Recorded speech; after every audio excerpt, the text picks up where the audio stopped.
Você que está sem a sua Bíblia, acha um irmão aí que está com a Bíblia aberta, junto aí para poder ler junto, como nós fazemos antes nas igrejas. Fala, meu irmão, você não tem Bíblia? Junta com alguém que está do seu lado para ter Bíblia. Aqueles que nos visitam aqui em nossa igreja, a gente não projeta ali os versículos bíblicos porque nós entendemos a necessidade de você olhar na sua Bíblia. Na verdade, nós fazemos um apelo para que, se você tem a sua Bíblia impressa lá, traga ela para a igreja. Se você acessa ela digitalmente, glórias a Deus, mas se você tem a sua Bíblia, traga ela, para que você possa manusear a sua Bíblia, você possa ter interação com a palavra naquele momento. Isso é muito precioso. Então, como todos já acharam, temos certeza disso. Rapaz, eu vou ler aqui no meu rascunho aqui, porque está na NVT, que é a que nós temos usado.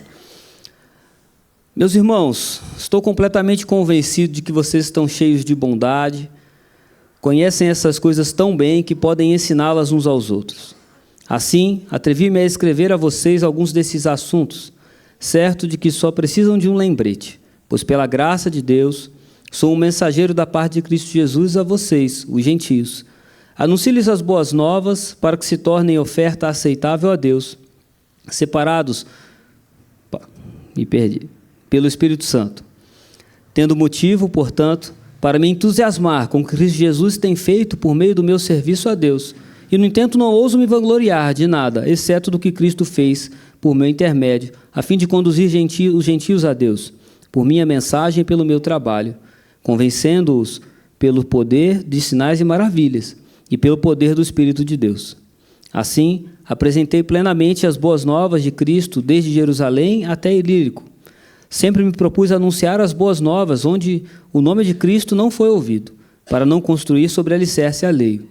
Pois, conforme dizem as Escrituras, aqueles às quais nunca foi anunciado verão, e os que nunca ouviram falar dele entenderão. E por isso, aliás, que há tanto tempo tenho adiado minha visita a vocês, porque estava pregando nesses lugares. Mas agora que terminei meu trabalho nessas regiões, e depois de tantos anos de espera, estou ansioso para visitá-los. Planejo ir à Espanha, e quando for, espero passar em Roma, e depois de ter desfrutado um pouco da sua companhia, vocês poderão me ajudar com a viagem. Vamos orar?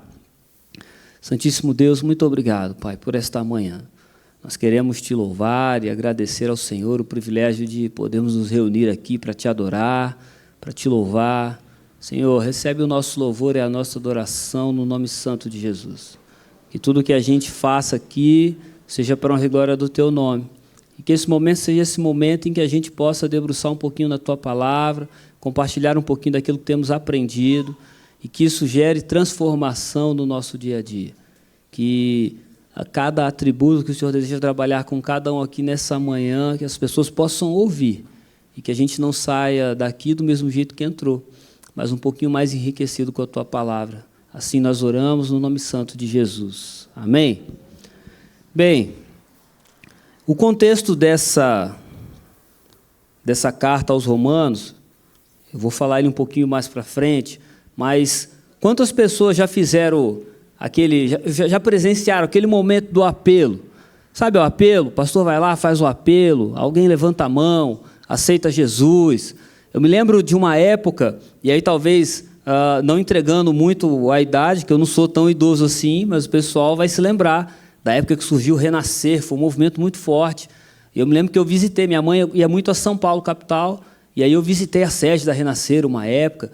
Eu me lembro na hora do apelo, era coisa de levantar a mão, tipo 300 pessoas, aí fazia uma fila no fundo, tinham mais ou menos umas 6 piscinas no fundo da igreja montado, e aí fazia aquela fila do batismo. Gente que estava visitando a igreja que nunca mais ia voltar. Mas fazia aquela fila e passava pelas águas e batizava, era quase linha de produção. E durante um tempo, realmente, o pastor Diogo Carvalho é uma das referências que a gente tem em evangelismo pessoal na nossa denominação, das Juntas Missões Nacionais. Tem uma pregação dele em que ele fala que nós reduzimos a grande comissão a obter uma decisão.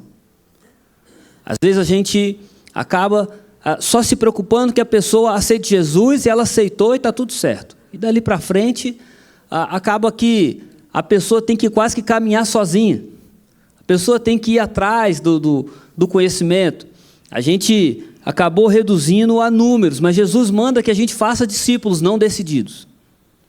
Porque entre a decisão de você reconhecer a soberania de Jesus e entre se tornar um discípulo, existe um vale gigantesco que precisa ser passado. Existe um caminho que precisa ser construído. E o discipulado ele vai justamente ao encontro desse caminho. A gente chama na evangelização de trilha da evangelização. Trilha porque trilha é diferente de trilho.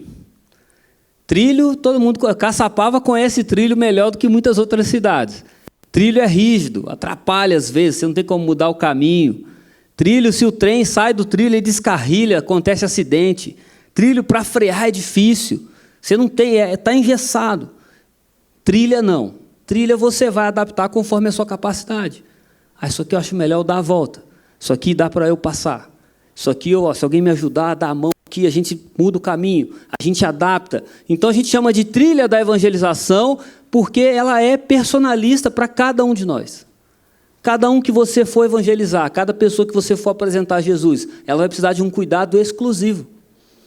As necessidades que ela tem, ao conhecimento que ela tem, que não é o mesmo conhecimento que você. Você vai precisar adaptar isso, você vai precisar personalizar o tratamento com essa pessoa. Então, hoje a gente vai falar sobre trilha de evangelização e discipulado, e relacionamento discipulador, porque não existe trilha de evangelização sem relacionamento discipulador. Talvez alguns tenham sido discipulados e nem saibam disso. Porque a gente acaba, hoje, nesse mundo moderno, a gente acabou querendo sistematizar todos os processos. A gente não tem um manual específico, muitas vezes fala, não, mas o discipulado é isso aqui, eu preciso seguir esse passo a passo. E às vezes fica meio vago do que é o discipulado. Alguns falam assim, não, eu nunca fui discipulado, porque eu nunca tive um estudo sistemático com a pessoa, semanalmente, que foi lá e me ensinou. Mas eu tive aquele irmão que me acompanhou, que estava lá na minha casa, que me tirava minhas dúvidas, que atendia minhas ligações, que caminhava comigo. Será que é parecido um pouquinho do que Jesus fez? De caminhar junto, de tirar as dúvidas, de contar as histórias. Às vezes a gente visualiza o discipulado como algo muito mirabolante, quando na verdade isso está intrínseco à vida prática, ao testemunho vivo daquilo que a gente tem que fazer com as pessoas. Testemunhar aquilo que Jesus fez por nós. Quando Paulo escreve para a igreja em Roma, ele elogia a igreja em Roma, ele fala bem da igreja. Será que a nossa igreja, ela, por ouvir falar, as pessoas falam bem? Será que as pessoas olham a nossa igreja como Paulo visualizou a igreja de Roma? Paulo, talvez num pensamento mais humano, você diria que Paulo era até interesseiro, porque se você reparar no texto, ele manda para falar assim, olha, eu estou querendo ir aí, quando eu estiver no caminho para a Espanha, porque aí vocês já me ajudam a ir para a Espanha. Paulo visualizava já Roma como uma ponte missionária. Paulo olhava para a igreja de Roma, Paulo não conhecia Roma, até esse momento ele não conhecia a igreja lá. Até esse momento do texto, Paulo ainda não tinha ido para Roma. A igreja em Roma era formada pelos irmãos que ele foi discipulando e aceitaram Jesus ao longo das outras viagens missionárias que ele fez, pela Ásia. Então, as outras viagens de Paulo haviam dado frutos. E parte dessas pessoas haviam mudado para a capital em Roma. E a igreja em Roma nasceu dessas pessoas. Nasceu dos discípulos que Paulo já havia formado, estava formando. O crescimento da igreja, ele não é um fim em si só. O crescimento da igreja é preparação para a missão. O crescimento da igreja é o cumprimento da missão. A gente aprende com William Carey, pai de missões modernas, talvez aqui muitas vezes a gente tenha falado dele, que o evangelizar e discipular exige um olho na Bíblia e um olho no mapa. Você precisa olhar. Eu falei recente aqui, numa noite que eu visualizo hoje, do nosso lado aqui, São José dos Campos, como um vazio batista. Eu visualizo Caçapava como um vazio batista.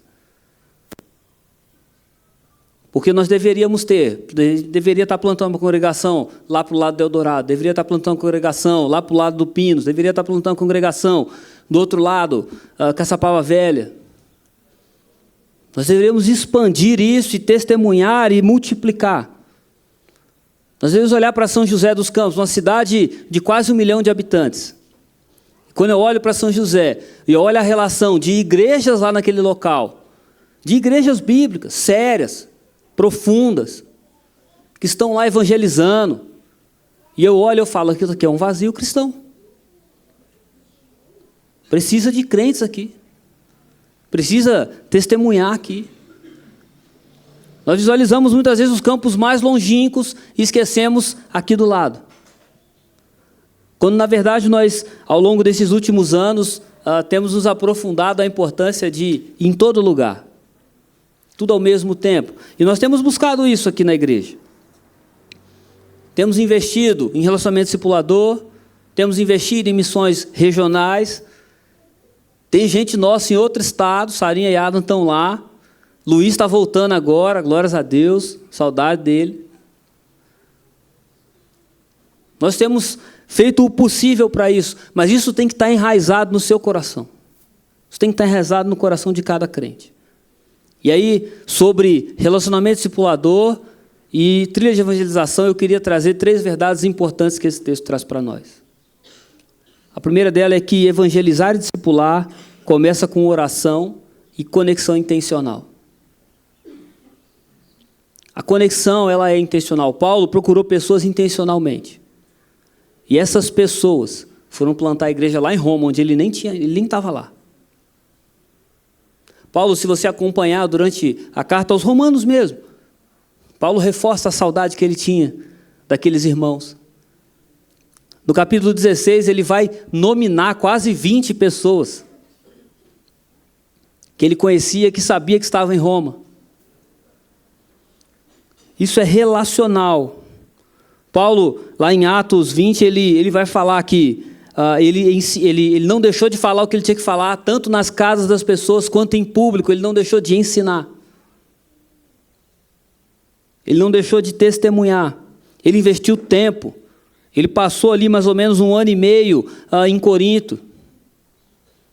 Ele investiu tempo em relacionamento. Ele investiu tempo. Evangelizar não é descarregar a Bíblia na cabeça da pessoa. Não é ir lá e falar uma série de versículos que você decorou. Evangelizar não é só entregar um folheto e virar as costas. Evangelizar é estar disponível. Evangelizar é se colocar disponível, é abrir a sua vida, é compartilhar um pouquinho daquilo que Jesus fez com você. Eu me lembro que quando eu era adolescente, a minha maior dúvida no evangelismo era essa. Eu lembro que eu falava, pastor, mas vou falar o que para a pessoa? Ele falou assim, fala o que Jesus fez por você. Não, mas eu não sei nada de Bíblia. Ele falou, não precisa saber de Bíblia. Você vai aprendendo. Você precisa falar primeiro o que Jesus fez por você. Jesus te salvou. Jesus te alcançou. Jesus transformou a sua vida. Comece por aí. O resto, você vai caminhar junto com a pessoa. A pessoa vai ter dúvida. A pessoa vai perguntar, e você vai ter dúvida também. Sabe o que você vai fazer? Você vai procurar junto. Você vai abrir a sua Bíblia e você vai procurar junto com a pessoa. Você caminhar junto. Isso é evangelizar. O processo discipular, ele começa na trilha da evangelização. E ela é proximal a si mesmo. A gente tem, André buscou Pedro, olha, achamos lá aquele que dizia na profecia. Ele não precisou falar nada de diferente para Pedro, ele usou o relacionamento que ele já tinha. Olha, vamos lá e ver. Vamos lá para você ver comigo. Vamos lá para você conhecer aquele cara lá. E aí na trilha de evangelização a gente tem 3 passos que nós usamos antes de evangelizar uma pessoa. O primeiro deles é a oração.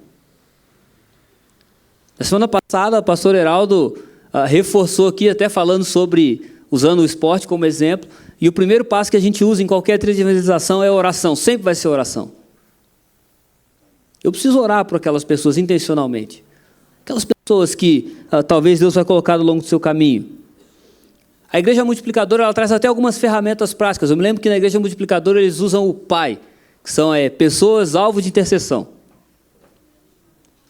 Eu preciso relacionar. Eu lembro que ele tem até uma listinha, assim, você preenche essa lista aqui. Essas pessoas são as pessoas que você vai orar.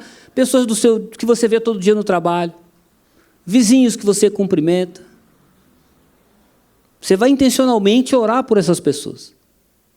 Para que Deus revele para você oportunidades que você possa falar o evangelho para ela. A segunda coisa é serviço e conexão. Eu preciso me conectar às pessoas de alguma forma.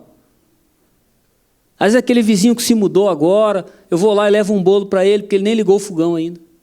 Vou levar um bolo para ele lá. Às vezes eu fiz um negócio no final de semana, estou vendo o vizinho com a dificuldade. Vizinho, você quer ajuda nisso aqui? Às vezes alguém quebra o carro na porta da sua casa, você vai lá ajudar a empurrar o carro. Você vai lá, você não quer deixar o carro aqui? Bebe uma água. Vamos ver se a gente consegue ligar para alguém. Servindo as pessoas, cuidando das pessoas. De maneira real, de maneira intencional. Eu preciso orar pelas pessoas, eu preciso me conectar a elas. Eu preciso achar coisas práticas para me conectar às pessoas. E o terceiro ponto é apresentar Jesus. Não uma série de versículos, mas é fazer como André fez. Vem lá e vê, cara, Jesus fez. Eu era daquele jeito. Se eu te contar para você quem que eu era e quem que eu sou hoje, a angústia que eu tinha e como eu sou uma pessoa liberta hoje. Então, quando fala em trilha de evangelização, é importante que a gente se lembre de orar, de se conectar às pessoas e de revelar Jesus através de nós. Jesus é pessoal. Jesus não é só o texto bíblico. Jesus não é só uma memória bonita. É um relacionamento pessoal. É uma transformação pessoal. A presença do Espírito Santo, a partir desse momento em que a gente começa a caminhar com Jesus, ela gera uma conexão íntima. Aonde eu peço, aonde eu louvo, onde eu agradeço. E é esse Jesus que a gente apresenta. Não adianta muitas vezes eu só pegar o texto bíblico lá, conhecereis a verdade vos libertará. Hoje a gente vive num mundo de frases prontas. Tem várias frases prontas. A gente vive num mundo tão complicado hoje. Se eu vou fazer um trabalho acadêmico hoje, você precisa buscar se aquela frase que você acabou de criar, alguém já não escreveu. O mundo está cheio de frases. Não é o texto que vai convencer as pessoas. É o Espírito Santo de Deus. É o testemunho da sua vida. É revelar quem Jesus é para a pessoa. É claro que o texto, Deus usa o texto, claro que usa. Às vezes até caixinha de promessas Deus usa. Não é dizendo que não é a única ferramenta, mas se você não entender isso, não tiver enraizado nas oportunidades que você tem no seu dia a dia, de testemunhar o amor de Jesus de maneira prática na vida das pessoas, se isso não for intencional em você, você vai acabar deixando passar as oportunidades que você tem de testemunhar Jesus.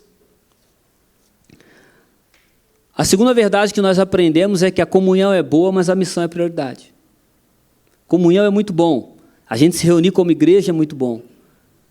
É tão bom que quando a gente volta no texto que nós lemos, Paulo diz, olha, eu estou com saudade.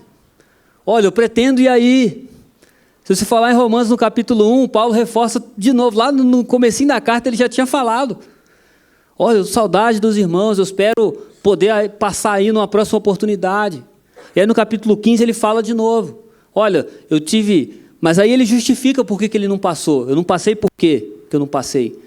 Eu não passei porque tinha outras missões acontecendo. Porque eu precisei ir lá, eu vou passar em Jerusalém primeiro. Depois, talvez, ao caminho das pães, eu passo por aí. E aí vocês vão poder me ajudar. A missão, ela é prioridade. Estar junto como igreja é importante. A reunião na sua casa com os irmãos é importante. Mas a missão, testemunhar as pessoas, ela tem que ser prioridade. Paulo, ele queria desfrutar de comunhão. E aí ele se declara impedido na carta. Ele fala, olha, mas eu estava impedido. Por que ele estava impedido?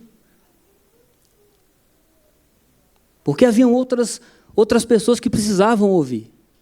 Outras pessoas onde o nome de Jesus não era conhecido.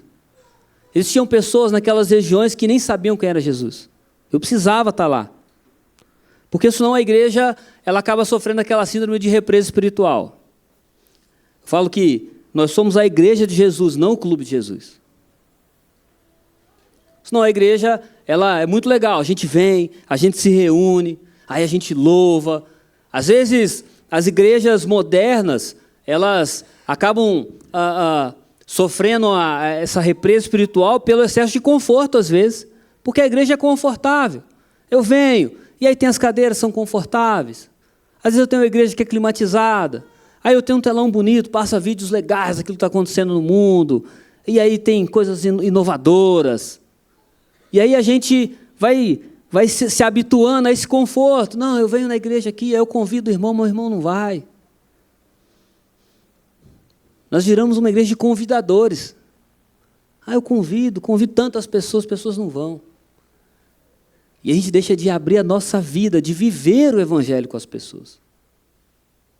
É isso que fabrica discípulos. Comunhão é bom, mas a missão é prioridade. Olha, eu vou fazer um aniversário na minha casa, meu aniversário vai ser evangelístico, porque eu vou evangelizar meus amigos, vai ser quase um culto. Vou fazer um jantar lá em casa, mas olha, eu vou tentar trazer, vou abordar o assunto de Jesus em algum momento, não sei como, mas eu vou pedir uma estratégia. Olha, eu vou no churrasco da empresa, porque eu preciso ir, porque faz parte da minha rotina ali naquele momento, é uma necessidade, então eu vou, mas eu vou já pensando aqui em evangelizar as pessoas, já vou junto aqui. Se bobear, eu levo até o evangelho de João. Mas eu preciso transformar as oportunidades, porque senão a gente fica acolhido e confortável em nossa igreja. É confortável, eu venho domingo, aí tem um culto de oração, um dia eu venho também, aí tem uma programação aqui, eu venho, pego o colete de voluntário, eu vou lá e faço o que tem que fazer. Mas eu no meu dia a dia, no meu íntimo, na minha rotina diária. A igreja ela é só um meio da gente se reunir para servir junto. Mas o que revela Jesus é a sua vida. É até quando você está no meio do voluntariado, num dia da saúde da família, por exemplo. E aí a maneira que você serve, que você acolhe quem está lá, que você abraça quem chegou, que você vai dar uma informação. É quando o padeiro passa lá com a bicicletinha na frente da sua casa, fala bom dia, você fala bom dia, que Deus te abençoe. A maneira que você responde às pessoas à sua volta. E às vezes a igreja gera um conforto tão grande para a gente, que a gente vai se represando. A gente vai se fechando. Então, o lembrete de hoje é para que a gente lembre que comunhão é muito bom. Estar junto como igreja é muito bom. Vir ao templo é muito bom. Mas a missão, ela é prioridade. Paulo dá esse exemplo de maneira bem clara. Paulo queria estar com os irmãos na igreja de Roma. Para ele talvez era mais fácil, não vou adaptar essa viagem aqui, eu vou a Roma, porque Roma já tem uma igreja formada lá. Paulo elogia a igreja de Roma porque ele tem ouvido falar do que tem acontecido, a informação tem chego para ele. E aí Paulo fala, olha, vocês estão amadurecendo. Olha, vocês têm conhecimento e têm ensinado a outros. Paulo se sente motivado a escrever as cartas para a igreja de Roma. Paulo se sente empenhado, se sente alegre. Era muito mais fácil para ele falar assim, quer saber? Eu vou pegar essa viagem para um lugar onde ninguém ainda sabe de Jesus. Acho que eu vou em Roma para dar uma relaxada. Lá os irmãos estão cultuando, lá os irmãos estão alegres, servindo no reino. Às vezes a gente quer o mais fácil. A gente quer a rotina. Quando, na verdade, o reino, ele é o movimento. O reino está em movimento. E a terceira verdade que a gente aprende com o texto é que o discipulado ele é naturalmente multiplicador. Discipulado ele é naturalmente multiplicador. O nascimento da igreja de Roma é o exemplo disso. É o primeiro exemplo no texto que nós temos. Paulo nunca tinha pisado lá, mas através dos discípulos que haviam reconhecido Jesus e se discipulado por ele, haviam plantado a igreja lá. Naturalmente, aquelas pessoas falam assim, olha, eu recebi essa boa nova, não pode ficar só para mim. Eu aprendi com Paulo, eu preciso compartilhar. Paulo falava audaciosamente com todo mundo, ele contava essa boa nova, eu preciso compartilhar isso também. Discipulado, verdadeiramente, trilha de evangelização e discipulado, eles são naturalmente multiplicadores. Se você abrir a sua Bíblia lá em 2 Timóteo 2:2,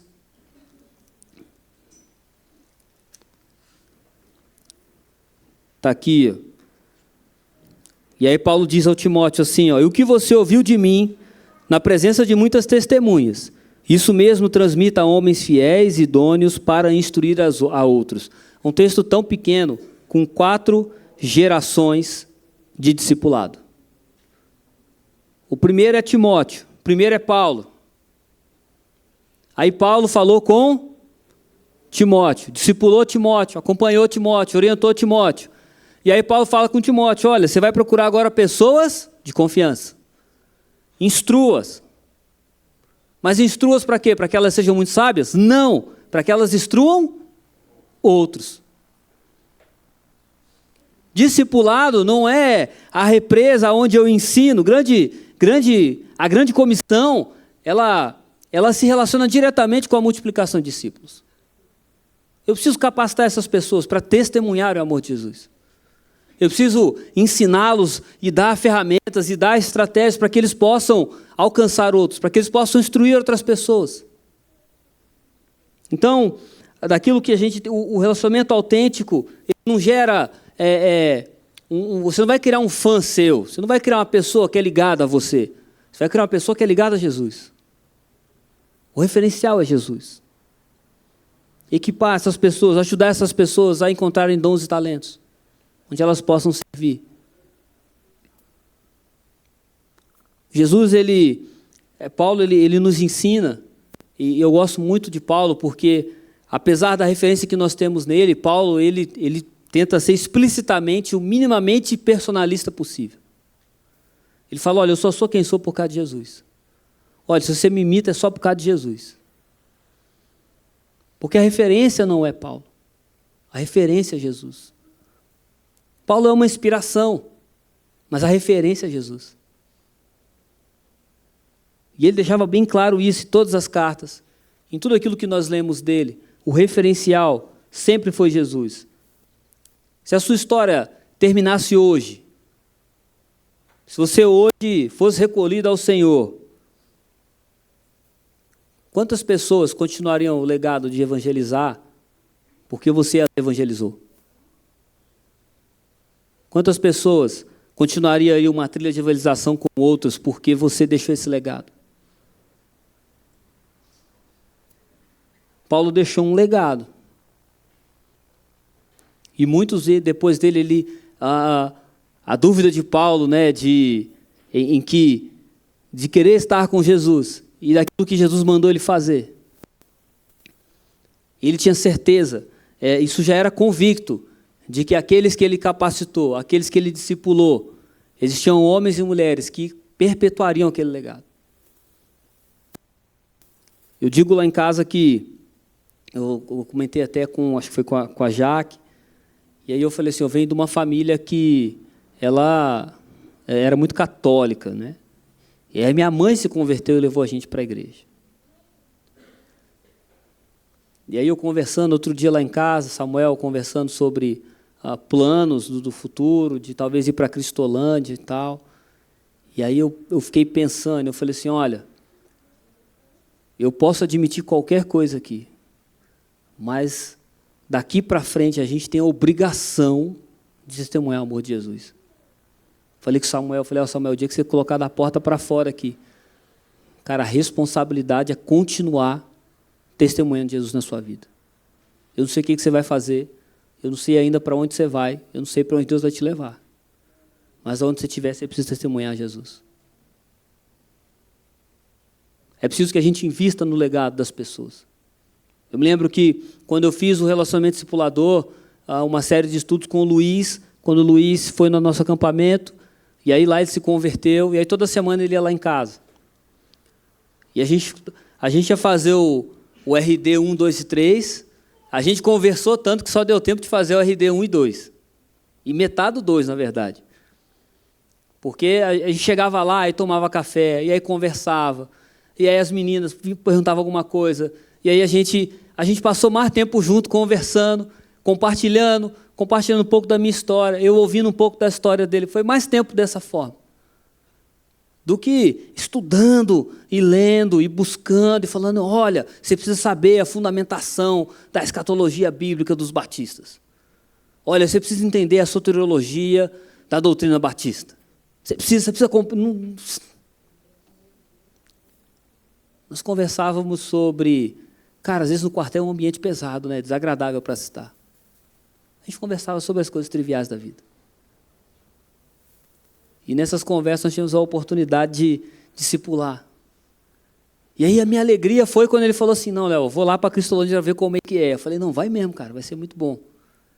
E nem é que Deus chamou ele para lá, cara. Sabe, quando você olha para trás, quantas pessoas você teve a oportunidade? Eu falo que pessoas se convertendo é o combustível do crente.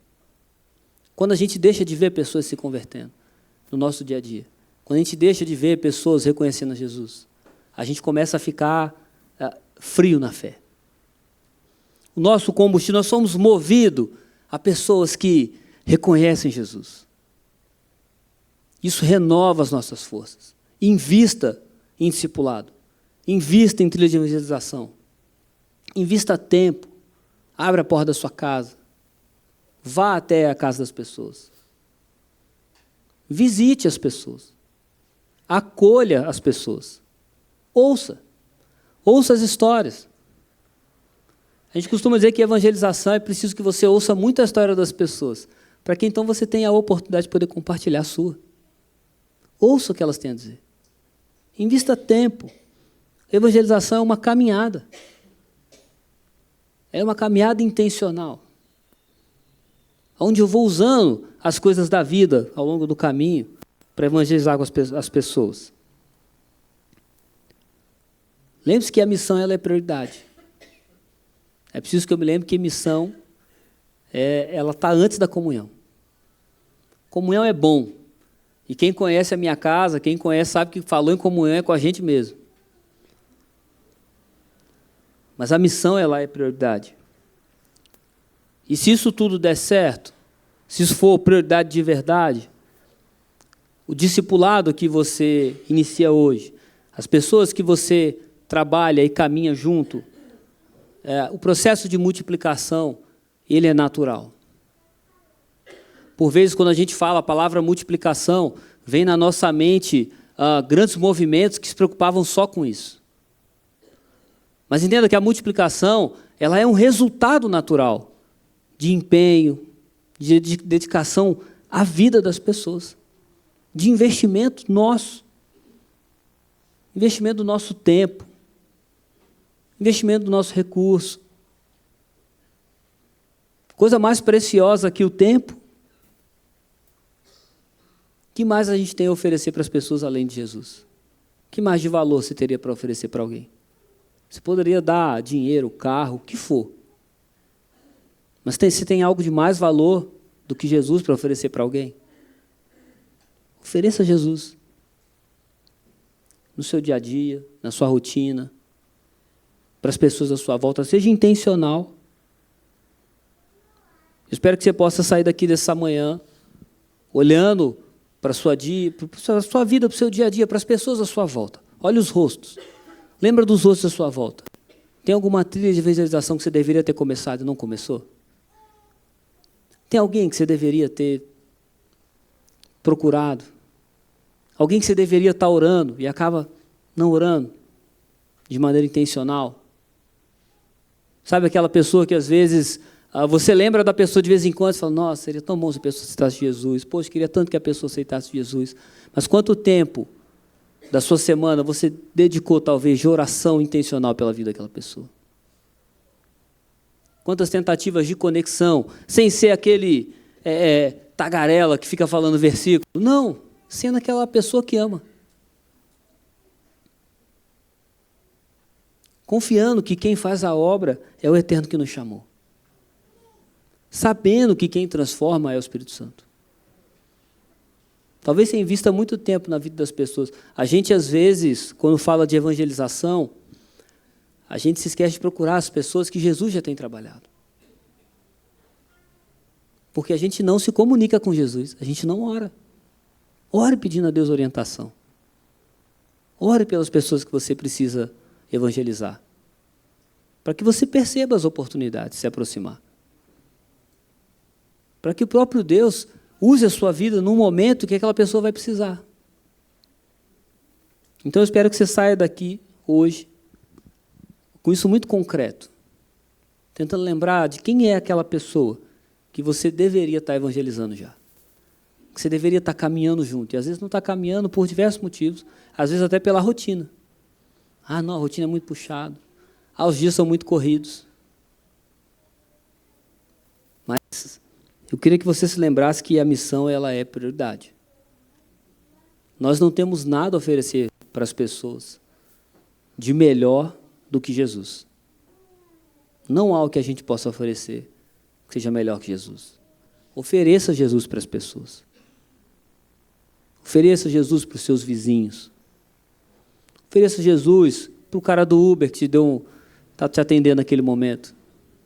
Ofereça Jesus para o seu cliente que vai lá na sua loja.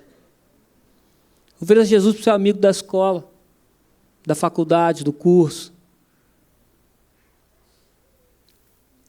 Mostre a sua paixão e o seu amor por Jesus e Deus vai usar isso para transformar o ambiente à sua volta, para que Ele crie oportunidades, para que você possa testemunhar o amor dEle. O amor de Paulo era transbordante por onde ele passava, mesmo preso, mesmo sendo julgado muitas vezes, porque Paulo era um cara relativamente famoso na época. O meio judeu conhecia Paulo. O meio judeu sabia da história dele. Sabia que é o mesmo cara que perseguia cristãos, o mesmo cara que advogava na sinagoga em Jerusalém para que os cristãos fossem perseguidos e condenados. Esse mesmo cara. Não tenha dúvida que onde ele chegava, muitas vezes as pessoas davam até um passo para trás. Esse cara não está arrumando uma cilada para mim? Esse cara vem falar de Jesus agora para mim, aí eu estou maravilhado com isso tudo. Tenho certeza que a dúvida foi plantada em diversas vezes ao longo do ministério de Paulo. Mas o amor era contagiante. O desejo de servir, a paixão por Jesus era contagiante. E é isso que a gente tem que buscar, transmitir para as pessoas. E aí Santo Agostinho fala um negócio legal, né? Que eu gosto muito dessa frase. Prega o evangelho, se preciso for, use palavras. Então pregue através da sua vida. E eu tenho certeza que você vai ter a oportunidade de ver pessoas à sua volta. Quando você perceber, as pessoas estão reconhecendo Jesus, estão falando de Jesus, aí você vai ser até forçado a estudar mais, porque as pessoas falam, aquela pessoa que você caminhou junto, aquela pessoa que começou a caminhada junto com você, vai olhar para você e falar assim, então, eu falei aquilo que você me falou para outro irmão lá, para uma pessoa, e aí a pessoa perguntou, agora eu não sei responder, você vai olhar para ele e vai falar assim, eu também não sei, vamos procurar junto. Sem você perceber, as pessoas, elas estão sedentas. Quem tem a oportunidade de trabalhar com capelanias sabe disso. As pessoas estão sedentas. Nath está aqui da capelania prisional. Eu tenho acompanhado muito o trabalho da capelania escolar, por causa do ProERD, vinculado ao ProERD. Irmão Celso na capelania hospitalar. Quem tem estado nas capelanias tem visto as famílias como estão carentes. Como as pessoas estão precisando de Jesus. Sem direcionamento, sem saber para onde vão. As pessoas já veem hoje pessoas sérias, falam assim, olha, você é de uma igreja séria, e a pessoa vê na sua vida aquilo transparecendo, as pessoas, elas se inspiram. O Adam compartilhou um negócio muito legal lá. O Adam foi colocado numa comunidade praticamente para plantar uma igreja. Orem pela vida do Adam, meus irmãos, que é desafiador. Está ele e o parceiro dele lá. E aí colocaram ele, uma igreja lá da capital, não me lembro de onde agora, do bairro, mas uma igreja lá da capital de São Paulo. Não foi Bacaxeira que comprou, mandou fazer a estrutura. Uma igreja da capital de São Paulo, na época, comprou um local lá no meio dos ribeirinhos, da comunidade onde eles estão, comprou o local e mandou construir o templo junto com a casa missionária. E aí, colocaram o Adam e o parceiro dele lá. Eu liguei para ele de vídeo, né? A gente ligou para ele de vídeo para orar com ele, ouvir as notícias. E ele falou assim, caramba, tio Léo, eu não entendia a responsabilidade. Até o dia em que eu estava aqui, eu e meu parceiro, a gente estava limpando tudo, porque a gente tinha acabado de chegar. A equipe que estava aqui antes tinha saído, já tinha saído, tinha acabado de sair, ficou uns dias conosco, já tinha acabado de sair. E aí a gente estava vendo como que a gente ia fazer, e limpando tudo aqui ainda, organizando as coisas. E aí teve uma treta na comunidade lá. E aí eles foram atrás do Adam e do parceiro dele para resolver a treta. E ele falou assim, as pessoas aqui veem a gente como referência de idoneidade, de responsabilidade, de conhecimento. As pessoas aqui veem a gente como essa referência. Eu não entendi essa responsabilidade até esse dia. E aí na minha cabeça veio assim, eu vou falar o quê? Porque ele não entendia a responsabilidade até esse momento. Aí naquele momento ele falou assim, Léo, e era algo tão simples, a gente foi, conversou, e aí acalmou os ânimos ali e tal, resolvemos a situação. E eu fiquei pensando, nossa, mas é algo tão simples. Eu falei, Ada, não é simples. As pessoas estão perdidas. As pessoas precisam de direcionamento. Você tem a oportunidade de ajudar a direcionar essas pessoas a Jesus. Então use o conhecimento que você tem. Use a sua vida para testemunhar Jesus todos os dias. E eu queria orar com vocês. Santíssimo Deus, nós queremos te agradecer por essa manhã. Agradecer por este culto onde a gente teve a oportunidade de nos aprofundar na tua palavra. Vamos colocar nas tuas mãos ainda o período de estudo bíblico da EBD de inverno, onde a gente ainda vai se aprofundar um pouquinho mais. Mas diante daquilo que vimos, diante daquilo que refletimos aqui, eu quero pedir ao Senhor que nos ajude a promover essa transformação, Pai. Para que o nosso dia a dia seja repleto de trilhas de evangelização acontecendo. Onde a gente possa falar desse amor que um dia nos alcançou. Onde a gente possa compartilhar com os outros essa transformação que mexe com a gente. Que muitas vezes a gente não sabe nem como falar, mas pedimos que as palavras venham do Senhor. Para que a gente possa compartilhar esse amor, ó Deus. Que a gente possa alcançar as pessoas à nossa volta com aquilo que a gente tem. Não só investindo lá fora, mas que a nossa vida no dia a dia seja essa ponte de transformação. Usa cada um de nós, usa a tua igreja, Deus, para testemunhar o teu amor na vida das pessoas aqui em Caçapava. Que por onde a gente passe, a gente possa ter a oportunidade de compartilhar o teu amor, ó Deus. Nos ajuda com as ferramentas para isso. Nos dê ousadia para falar do teu amor, ó Deus. Que em nome de Jesus a gente possa nos alegrar cada vez mais contigo, Deus. Muito obrigado, porque a gente pode se colocar diante do Senhor esta manhã. E é no nome do teu Filho amado que nós oramos. Amém? Meus irmãos, tem uma breve pausa, 15 minutinhos, para que a gente possa tomar um café, beber uma água, segundo a Júlia, comer. E a gente tem essa pausa. Espero que você possa retornar aqui para a nossa EBD. Não sei se as crianças vão subir, se vai ter alguém com as crianças. Tem. A Tia Preta vai estar com as crianças. Então, não leve seu filho embora, mande ele para a Escola Bíblica Dominical. E você também retorna aqui daqui a 15 minutinhos para que a gente possa iniciar a nossa prática